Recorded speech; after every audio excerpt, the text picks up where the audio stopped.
Hi. I like to do it within a folder, so I am creating one for you.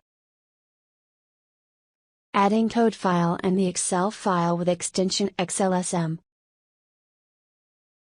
Press Alt plus F11 to open VBA editor. Insert a new module in the left pane. Copy and paste the VBA code in this module. To run the macro step by step, press F8. This line will create a new instance of the Outlook application. This line will create a new email item. In this workbook, a sheet contains email addresses called swlist.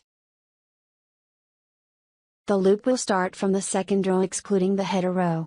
For each row, it will add subject line, mail body, and collect the mail address from column B in our case. Here, I am only displaying the mail, but you can send it